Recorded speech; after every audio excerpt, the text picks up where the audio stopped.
Maternity leave ಮುಗಿಸ್ಕೊಂಡು ಆಫೀಸ್ಗೆ ಹೋಗಿದ್ದು ಫಸ್ಟ್ ದಿನ ನಾನು ಅಂದ್ಕೊಂಡಿದ್ದಷ್ಟೇನು ಕಷ್ಟ ಇರಲಿಲ್ಲ. ನಾನು 8 ಆಫೀಸ್ಗೆ ಹೋದೆ. 12 ಗಂಟೆ ಅಷ್ಟರಲ್ಲಿ ಅಪ್ಪ ಮಗಳಿಬ್ಬರು ಹಾಜರಿ ಆಫೀಸ್ ಹತ್ರ. ಸರಿ ಅಂತ ಮಧ್ಯಾಹ್ನ ಲಂಚ್ಗೆ ಹೋಗಿದ್ವಿ. ಹಾಗೆ ಚಿಕನ್ ಮೋಮೋಸು, ಸ್ಯಾಂಡ್ವಿಚಸ್ಸು, ಚೀಸ್ ಕೇಕ್ಸ್ ಎಲ್ಲ ತಿಂದ್ಕೊಂಡು ತುಂಬ ದಿನ ಆದಮೇಲೆ ತಿಂದಿದ್ದಕ್ಕೆ ನನಗಂತೂ ಫುಲ್ ಖುಷು. ಆಮೇಲಿಂದ ಮನೆಗೆ ಬಂದು ಫಾರ್ಮ್ ಹತ್ರ ಹೋಗಿದ್ವಿ. ನೀವ್ಯಾರಲ್ವಾ ಕೇಕ್ ಮಾಡೋಣ ಅಂತ ಥಿಂಕ್ ಮಾಡ್ತಿದ್ದೆ, ಅದಕ್ಕೆ ಏನಂತಾರೆ ನೋಡಿ. ನೀನು ಮಾಡೋ ಕೇಕು ತಿನ್ನೋದಕ್ಕಿಂತ 50 ರೂಪಾಯಿ ಕೊಟ್ಬಿಟ್ಟು ಒಂದು ಸ್ಲೇಸು ಒಂದು ಇದು ತೊಗೊಂಡು ತಿನ್ಬಿಡೋದು ಒಳ್ಳೇದು ಬೇಕ್ರಿನಲ್ಲಿ.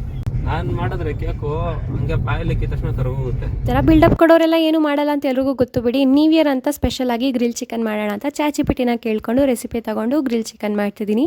ಚಿಕನ್ ಎಲ್ಲ ಚೆನ್ನಾಗಿ ಮ್ಯಾರಿನೇಟ್ ಮಾಡಿ 20 ಮಿನಿಟ್ಸ್ ಅವನಲ್ಲಿ ಗ್ರಿಲ್ ಮಾಡಿಕೊಂಡೆ. ಸೊ 10 ಮಿನಿಟ್ಸ್ ಆದಮೇಲಿಂದ ಹೀಗಾಗಿರುತ್ತೆ. ಇರಿ ಇವಾಗಲೇ ತಿನ್ನೋದಲ್ಲ, ಇದನ್ನೆಲ್ಲ ಫ್ಲಿಪ್ ಮಾಡಿ ಇನ್ನೊಂದ್ಸಲ ಇಡಬೇಕು. ಅದನ್ನೆಲ್ಲ ಹೇಗೆ ಕ್ಲೀನ್ ಮಾಡಬೇಕಂತ ಒಂದು ಸ್ವಲ್ಪ ಟಿಪ್ಸ್ ಕೊಡಿ ಆಯಿತಾ. ಗ್ರಿಲ್ ಚಿಕನ್ ಮಾತ್ರ ಸಖತ್ತಾಗಿತ್ತು. ನಾನು ಇನ್ನೊಂದ್ಸಲ ಪಕ್ಕಾ ಟ್ರೈ ಮಾಡ್ತೀನಿ. ಸೊ ಅವಾಗ ರೆಸಿಪಿನ ಶೂಟ್ ಮಾಡ್ತೀನಿ. ಅಲ್ಲಿ ತನಕ ಸಬ್ಸ್ಕ್ರೈಬ್ ಮಾಡ್ಕೊಳ್ಳಿ.